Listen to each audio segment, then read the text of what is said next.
What's up guys, Josh from Strength Side. Today I'm going to show you 3 glute exercises that really work. So the problem with a lot of these glute isolation exercises that you'll find anywhere on YouTube, probably in the search bar right next to this video, is that they teach a very low level activation of your glutes. So you can lay on the ground and do your glute bridge and squeeze your butt, right?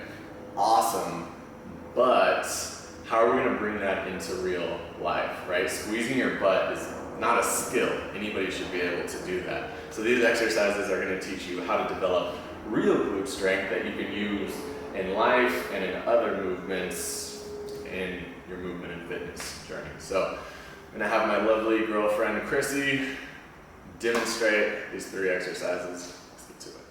First exercise is the sideline leg raise. So this is more of an isolation exercise, but it's extremely important because these side of the hip muscles get extremely underused because we're usually moving forward and back, right? So we don't get much of this lateral movement. So strengthening the glute medius area here on the lateral hip is very important. Yeah.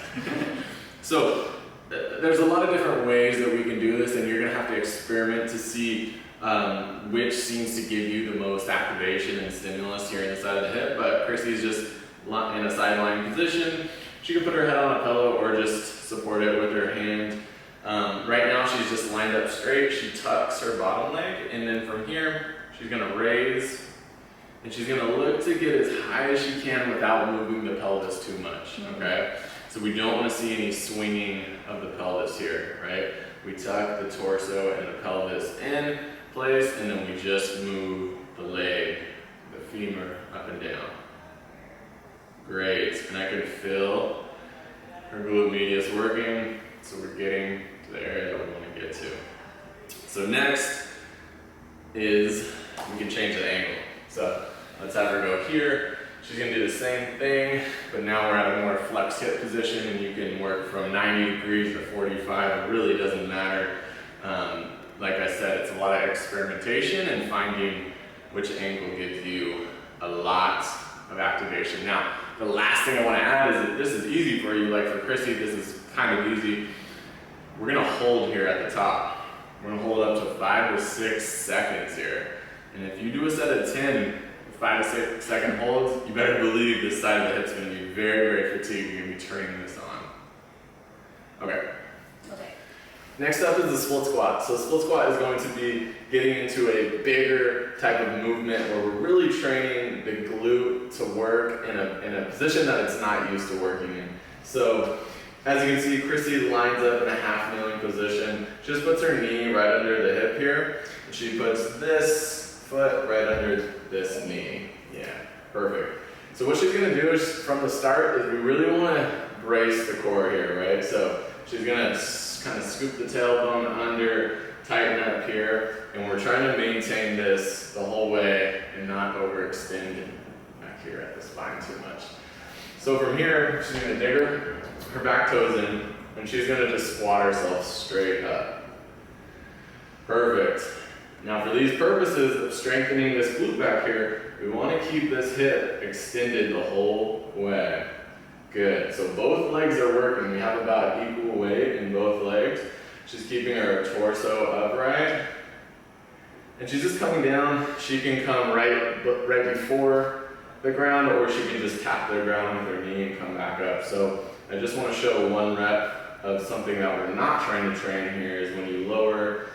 If you bend forward at the hip, then basically we're taking the stretch off this back hip, and we're not working the glute how we want to. Cool. Last exercise is the hinge. So we're gonna use a Goodmorning style hinge here. So she's gonna stand up straight, not with her hands bent already. You're gonna put the hands back on the waist. Now, there's various ways that we can train the hinge, but to really get into the glute in a way that the glute is not used to working, and to get some good hamstring stretches, we're going to keep the knees all the way straight here.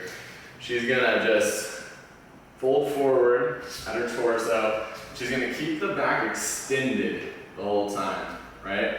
And she's just going to come to where she can keep that extension in the back The hamstrings are lengthened, and then she's gonna stand back up, squeeze her butt on the way back up. So Chrissy's pretty flexible here, but what you might see is once we get around here, your back starts to kind of around like so.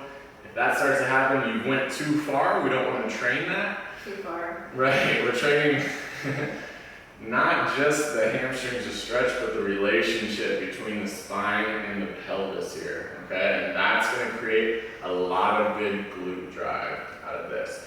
Now, one other thing that she can do to work on one leg at a time, let's go ahead and just take one, This one thing? put this leg down. You're just gonna put this toe right there. Yep. Put the toe on the ground, okay? And now you're gonna fold forward at the hips. You're gonna do the same thing, but now we're just on one working leg here. So Christina's right leg is working. And this left leg is here just to balance, but we don't have any weight in the left leg, right? So we get down, the back is arched. She can feel this glute really stabilizing here and then working to bring her back up. Sound good? If you find these exercises useful, you're gonna wanna sign up for the Daily Practice, which is my free program that develops your whole body's mobility and strength.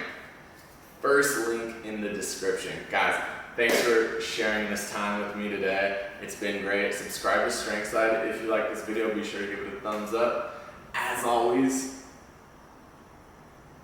I'll see you next time.